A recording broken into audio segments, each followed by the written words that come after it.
And basically, let me tell you what it is first, and why I think it's neglected.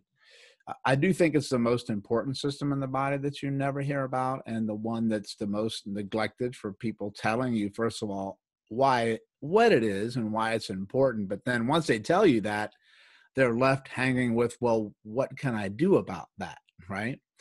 So the lymphatic system is part of your immune system. It's a big part of your immune system, but it's also a huge part, which many people forget, of your cardiovascular system, which is the health of your heart and your veins and your arteries. And it always ultimately relates back to gut health, because the gut is a huge player in your immune system. And I think 70 to 80% of your immune system with strength resides in the gut, which is massive, right? And then there's no accident that Mother Nature put most of your lymph in your gut. She's pretty smart like that, right? And so its primary job is to kill things, like stuff that you don't want inside of your body that can make you sick. The lymphatic system's job is to kill it, diminish it, and help you get rid of it, to get it out. So it kills things like toxins of all different types, especially from the outside world, man-made as well, but also ones that get made inside of your body. Because when your own cells die, which they're supposed to do every day, because you're supposed to make new ones that work, they can become toxic. That's called metabolic cellular waste. And if you don't get that out, the waste stays inside and you start to slowly decay. And then you have bacteria that come on in. You have viruses as well. Not, so I have to be careful with the word virus these days, because people freak out at that. But, there's trillions of those guys around. But bacteria, viruses, parasites, fungus, cancer cells as well. It kills cancer cells every day, so you don't actually physically end up getting a diagnosis of cancer. So it's a big part of that, and it cleanses the system. And all of your cells live in this fluid-filled, nutrient-rich environment, and that lymphatic system is supposed to keep that fluid nice and clean. And, just like a fish tank or a swimming pool that, has a purification filter system. So you want to swim in it, and so fish can live in it. And it's the same thing with their cells of your body. It is, in my opinion, the most critical system for survival, but also living at our optimal capacity. Because if the system immediately stopped working, you'd be dead in about 24 hours. That's how powerful it is. But it doesn't just stop working, but what it does is it slowly begins to stop working as well as it should. And then that's when you start to get these slow onset things of just feeling yucky and terrible and tired and fatigued. And you get all these different diagnosis label names that develop over the course of a lifetime. And you wonder why you all of a sudden one day are a mess. And then, yesterday you didn't think you were that much of a mess. It's that slow onset. And for me, when I was really, really sick and got the autoimmune disease, and I was really sick and deteriorating from the traditional medical approach, which, they weren't trying to kill me, but they were doing a pretty good job of it with how they were thinking. Not once, not a single moment did anyone ever mention lymphatic system to me at all. And I'll be honest with you, I'm in healthcare. I didn't even think about it. Right. So what does that tell you? Like, what are the chances that an average person who is sick is going to hear anything about it? You probably won't. And that's why it's my calling, honestly, right now. It's my mission in life to change that every moment that I can. So you mentioned sort of, I guess, some of the potential symptoms or way you may feel if there are issues with the lymphatic system, are there any sort of more common or typical symptoms, or is it kind of a bit messy if we take that approach to it? Well, yes and no. I mean, I kind of joke when I teach about the lymphatic system is that people say, how do you know you have a problem with one? And I'm like, well, you're alive. That's how you know you got a problem with one, because it's just been getting a beating your whole life, and you've probably never intentionally taken care of it. We'll get into ways that you can do that later. But yeah, you can honestly have any symptom that you want to pick out of a book related to the lymphatic system, because symptoms are just your body telling you something's up, right? And then we slap a label on the symptom, but the symptom is usually your own body's way of trying to fight something in the first place. The symptoms in and of themselves don't necessarily mean that it's the disease that's causing the symptom. It's the body trying to recover and fight that disease that you have, and then the symptom is just part of that. But probably the most common that you'll see is a lot of tiredness, fatigue, lethargy, brain fog, swelling in the body, swelling around joints, inability to lose weight, a lot of tightness or stiffness, especially when you wake up in the morning and you feel like you are the Tin Man from The Wizard of Oz, or you feel like it's quote unquote your arthritis. It's just that your fluids are not really moving that well, and you're basically like stagnant like that. Also a very common one is the inability to pinpoint pain in a single place. Like it migrates all over. Okay, hey, today my knee hurts, and you treated my knee, but now it's over in my shoulder, and it migrates all over the place, and you're like, the whole thing hurts, man. What do you want me to tell you? And that usually means that there's this what they call a systemic full body underlying inflammation in the body, and it will usually manifest its quote unquote symptoms of discomfort or pain in an area that is where you hold most of your vulnerability. And that's prior injuries or areas that have been under a lot of stress and duress through the most of your life. So those are probably some of the biggest ones that you'll get. And no system in the body ever works alone, never gets injured alone, never heals alone. There's no such thing as an isolated injury in the body. There's no such thing as isolated healing. It's all or nothing. The body is one piece. Unfortunately, we don't treat it that way. And I wanted to say that because when you talk about glymphatics, that just lymph is lymphatics kind of at the end, right? And glymph is for glial. And those are a type of cells that are in the brain. You've got several different types, which we'll talk about.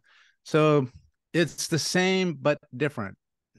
What I mean by that is that even though we're talking about glymphatics in the brain, it's not separated from the lymphatics in the rest of the body. Right. So in my work, I found that you need to work the lymphatic system first and always. And then you'll notice that the glymphatics actually start to get better just from doing that.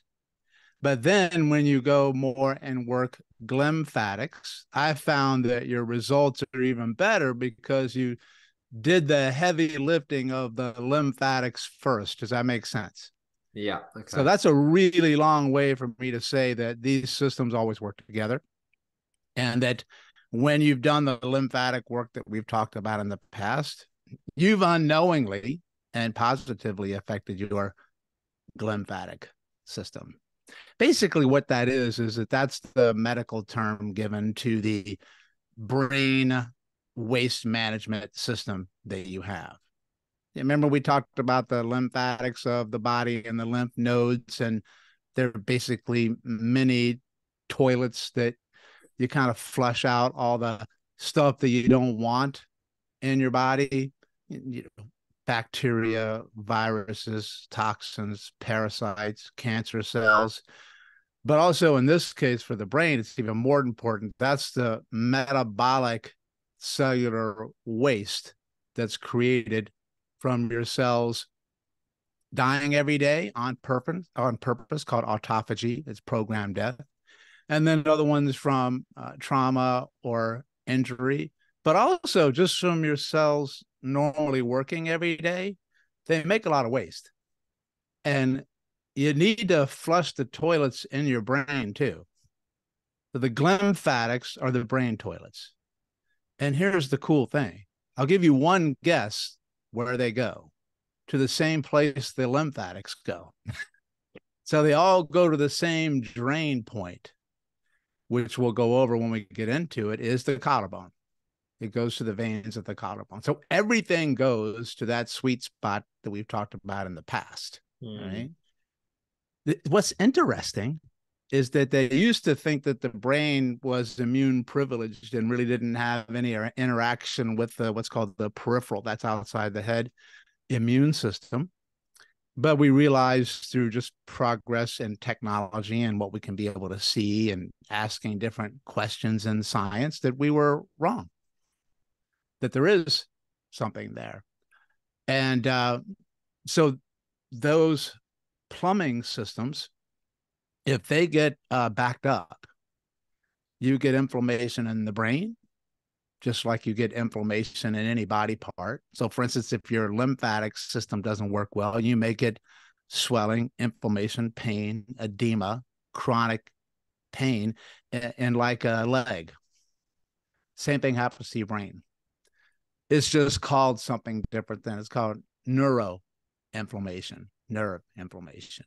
You may know that as things like Alzheimer's and Parkinson's and ADHD, things like that. Anything, brain fog, that's a big one, brain fog, which I'll tell you right now, brain fog is the number one symptom that you have in my world of a lymphatic system clog and a glymphatic system clog. Because if you clog one, you clog the other. They're both going that way.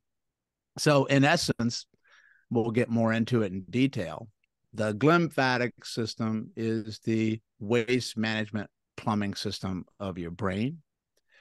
And if it is not functioning at optimum, you're going to see some symptoms somewhere that can actually be quite debilitating.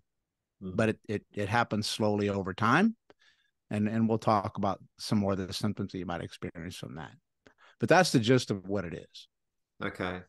And then you kind of maybe already said this, but just to clarify, because there's such an intimate connection between the lymphatics and the glymphatics, if you've got symptoms of lymphatic congestion, you've listed some of them there, we are kind of saying that you've got a glymphatic issue as well, just by default. I'm going to tell you that. Yeah. Okay. Right. Now, whether they've been able to, well, you know what, they actually have been able to show that through research that, see, these immune systems in your brain and in the peripheral part of the body, they talk to each other.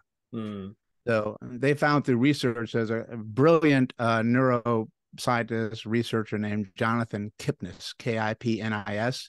He actually was one of the people that discovered what they call the meningeal lymphatics. That's the lymphatics, and the meninges are the covering of the brain. Okay. And you've got several different layers of them. One is called the dura mater, and then there's a system that, holy cow, it's there. And then wait, I'll tell you later, they discovered a brand new layer of the brain they never knew about. And so he talks about that if you have inflammation in the peripheral lymphatics immune system, that will trigger the glymphatic system to start to go a little haywire, because stuff can cross the blood-brain barrier and then you get inflammation in the brain. So a lot of people end up having neuroinflammation and brain issues because they've got such a clogging in the rest of the body.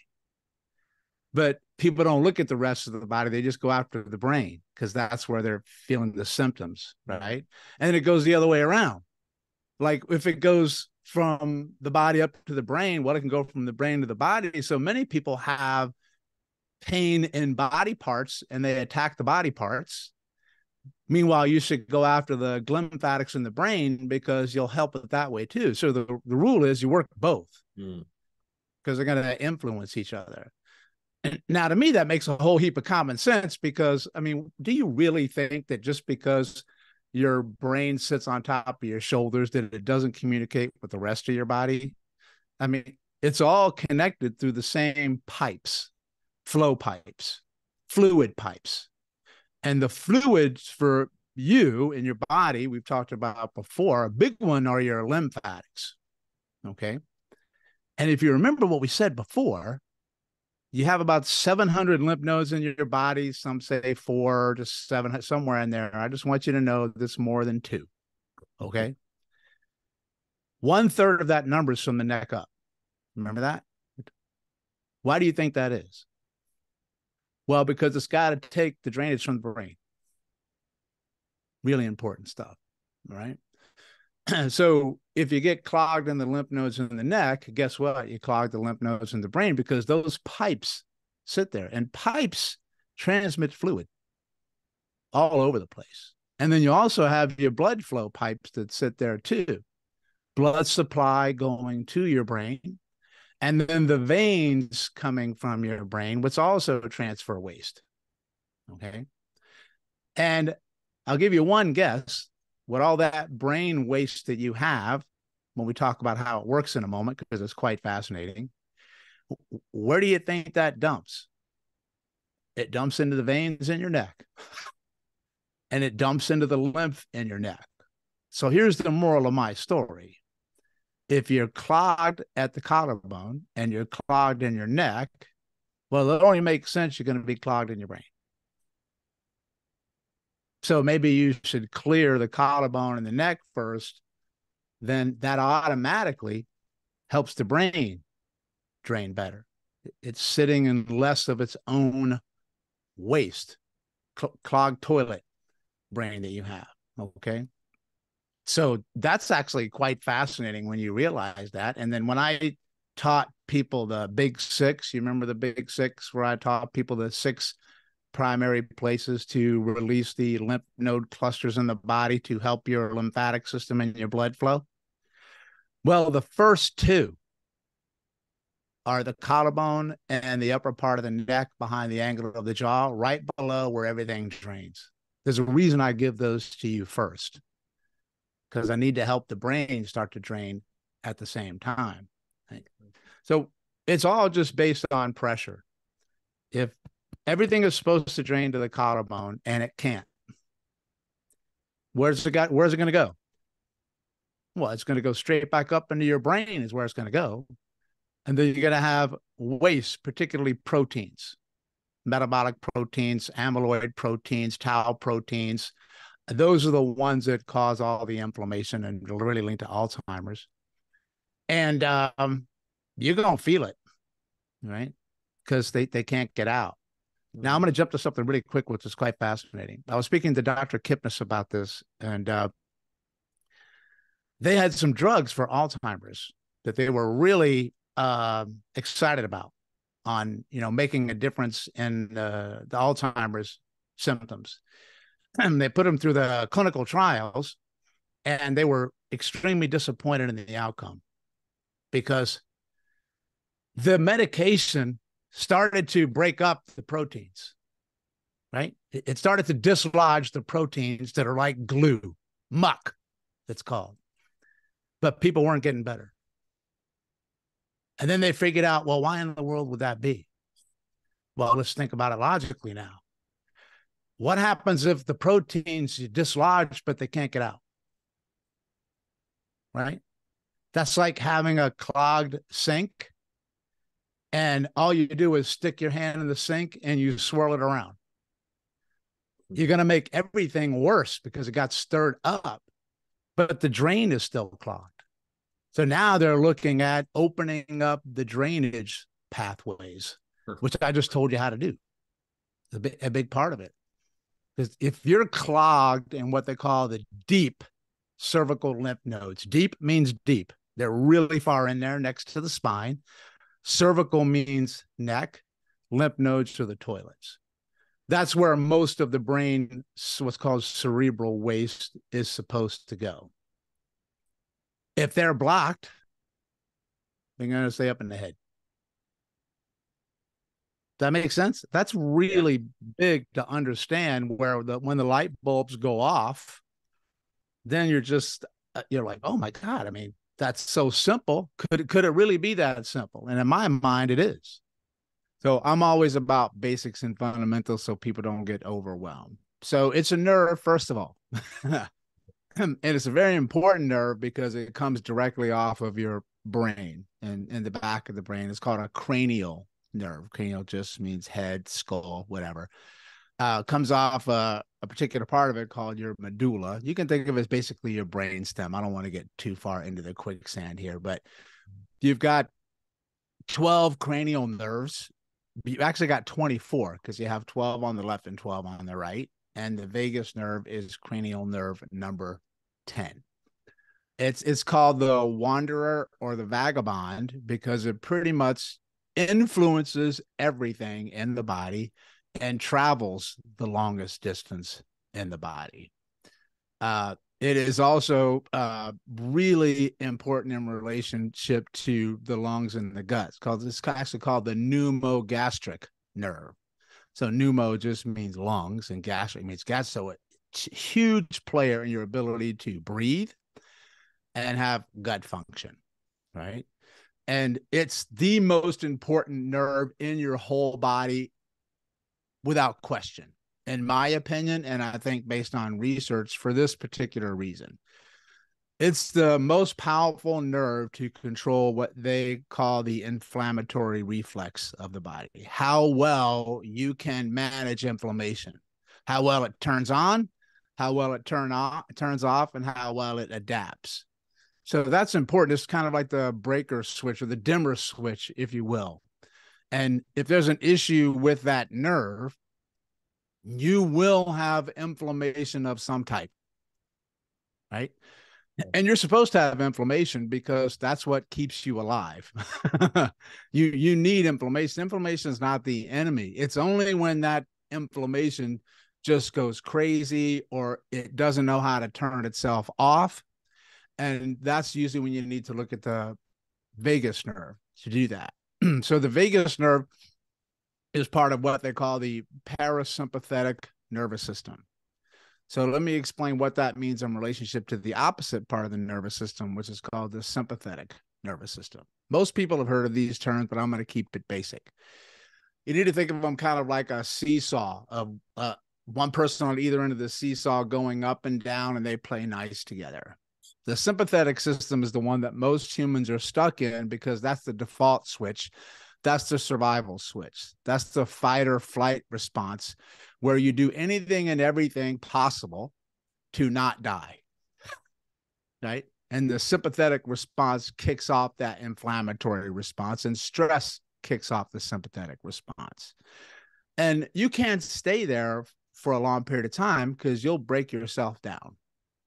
So you have the opposite side called the parasympathetic nervous system, and that's the relaxation one. That's the growth and healing mode. The wine, dine, they call it the wine, dine, feed, breed. Have a nice meal, have some conversation, maybe have some sex, all those things that's going on.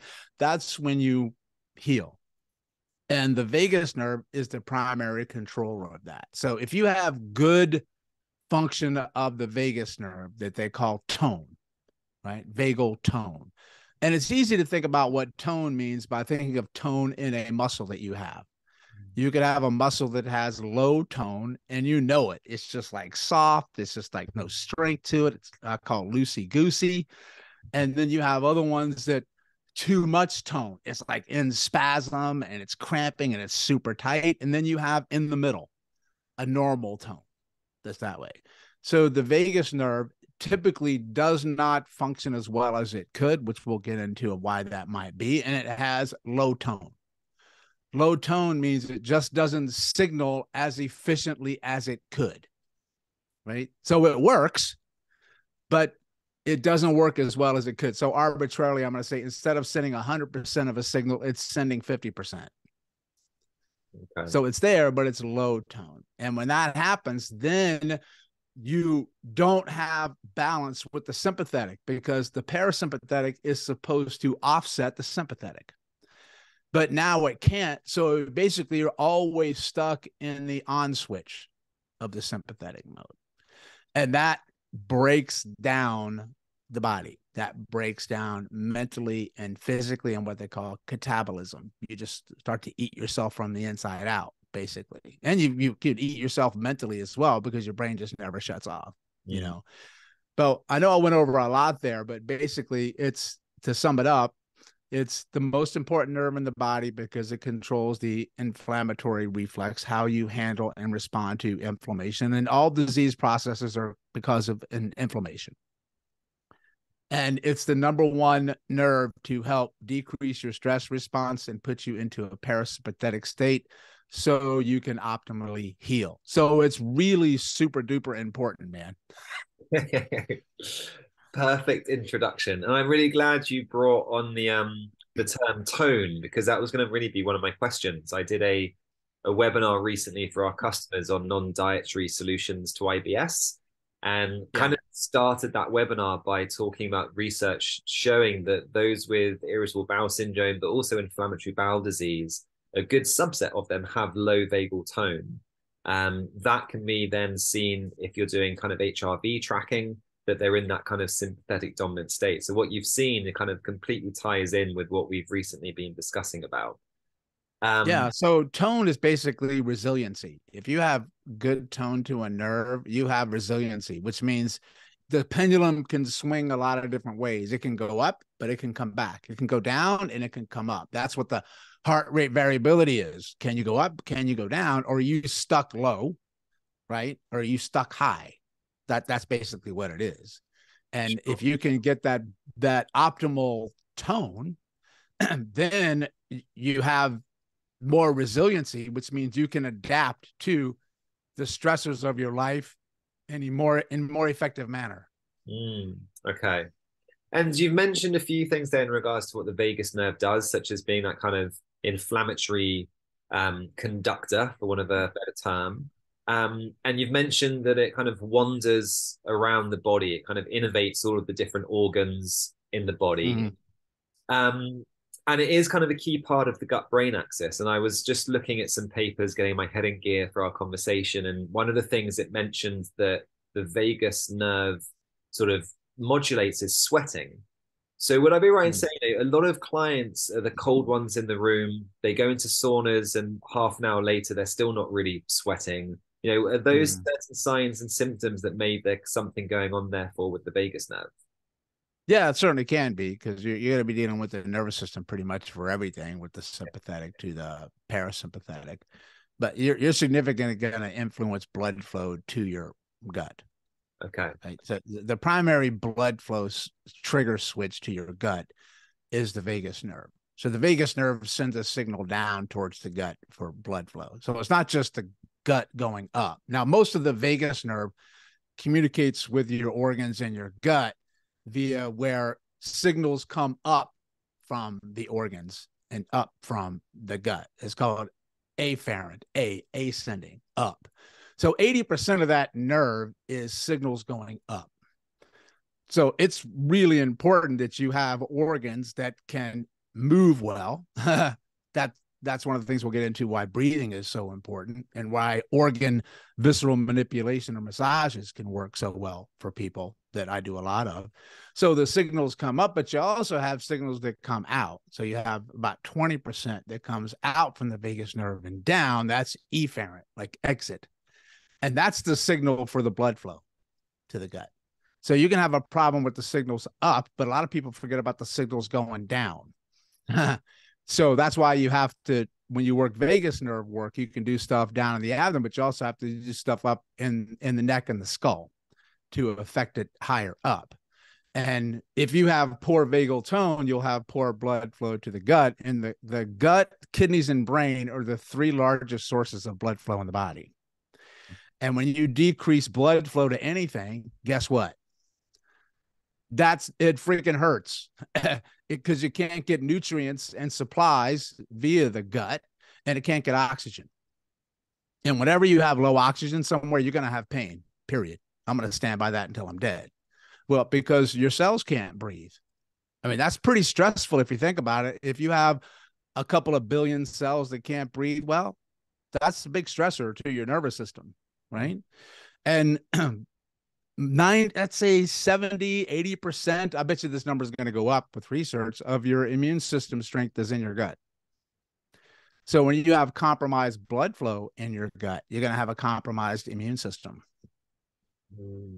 And then you get inflammation that goes crazy and haywire. And then we talked about it last time that the majority of your lymphatic system, which is the biggest part of your immune system that's supposed to kill stuff that's inside of you that you don't want, guess where it lives?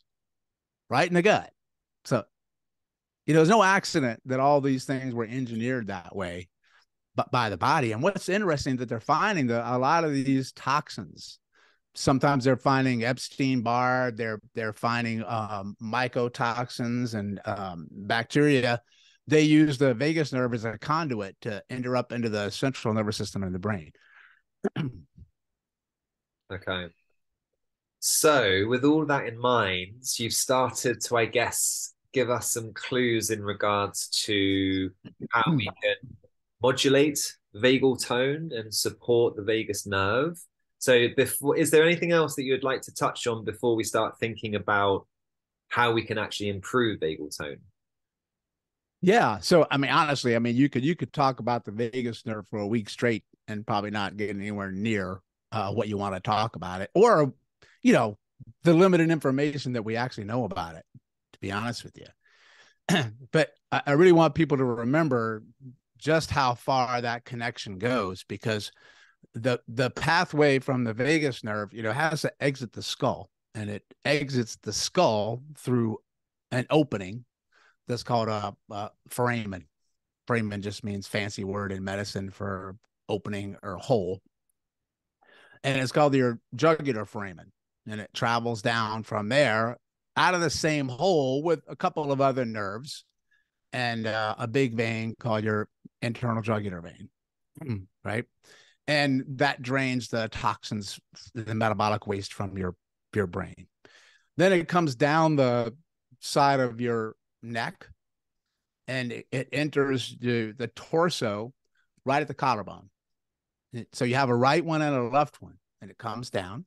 And that's why a lot of people who have excess tightness or tension above the collarbone with tight traps, or they don't have very good breathing patterns and they're really tight at the pec and the chest, they can irritate that nerve and the blood flow around that region and have vagus nerve issues. Then it comes down and wraps around your esophagus that travels behind your sternum. And then it exits right at the stomach, where the esophagus drops into the stomach, and then it wraps all around the stomach right by the diaphragm.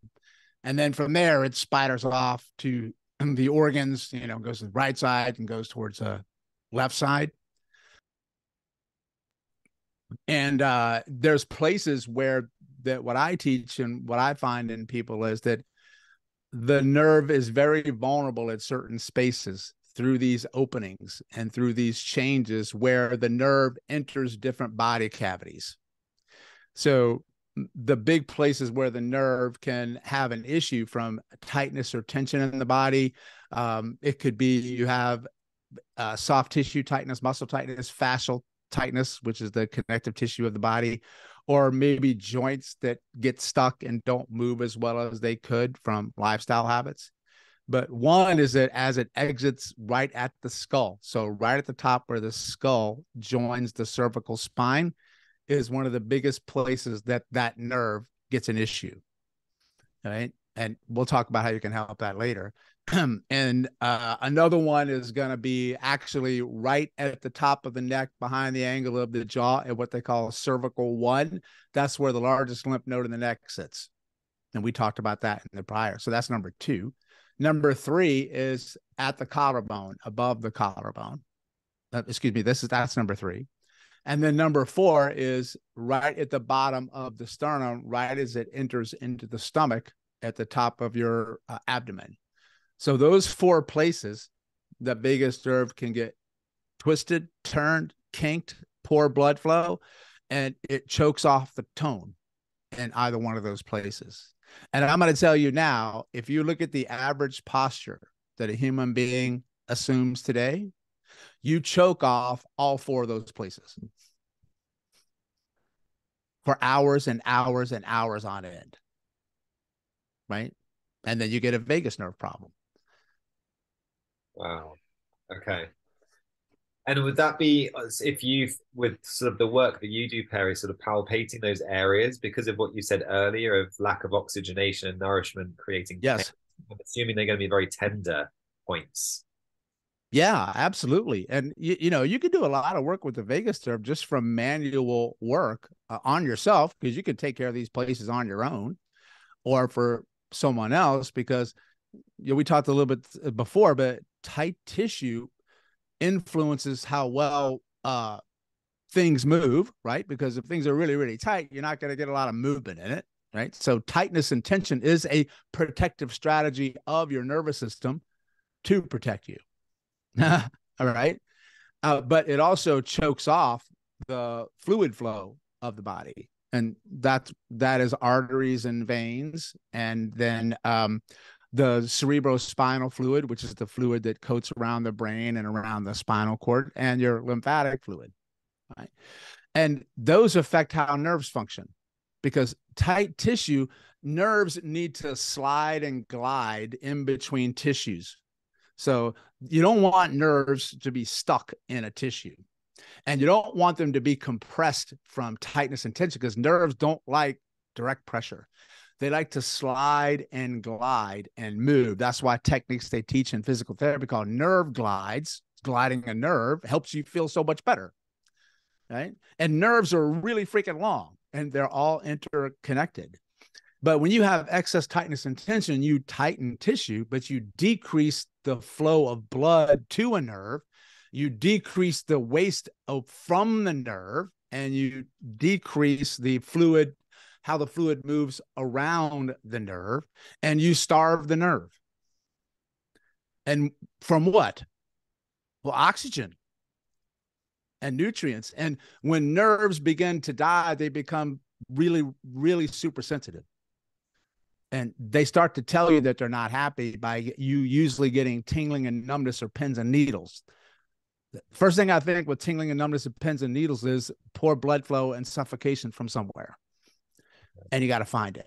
And why does that relate to the vagus nerve? Well, the vagus nerve has its own blood flow and vein flow and lymph flow all around it. So it can be affected.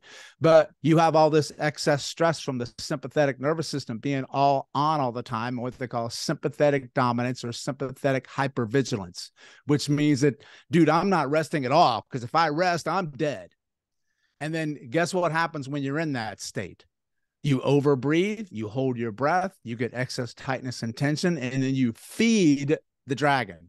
So the baby dragon becomes a big giant one over time. And a lot of times, just doing some of the simple vagal nerve stuff that we can go over later, like gargling and singing and cold and stuff like that, is not enough, because you need to go directly after some of these areas where the tension and tightness is so intense that you have to release it, right? So that's what the primary blood flow trigger switch to your gut is, the vagus nerve. So the vagus nerve sends a signal down towards the gut for blood flow. So it's not just the gut going up. Now, most of the vagus nerve communicates with your organs in your gut via where signals come up from the organs and up from the gut. It's called afferent, ascending, up. So 80% of that nerve is signals going up. So it's really important that you have organs that can move well. That's one of the things we'll get into, why breathing is so important, and why organ visceral manipulation or massages can work so well for people that I do a lot of. So the signals come up, but you also have signals that come out. So you have about 20% that comes out from the vagus nerve and down. That's efferent, like exit. And that's the signal for the blood flow to the gut. know what? I got pretty far on my gut with nutrition and supplementation, but I hit a wall and I couldn't get past it. And then I said, you know what? Let me go down to some universal, basic, fundamental principles of how the gut actually works from a physiological perspective, from blood flow and lymph flow and nerve flow. Because if you can help those work better, that works for everyone. So that's universal and fundamental. So then if you get those right, what I found is that your chosen nutrition plan or supplementation plan, and it did for me, actually works better because you've laid the groundwork of having the best possible physiological function that that area can do.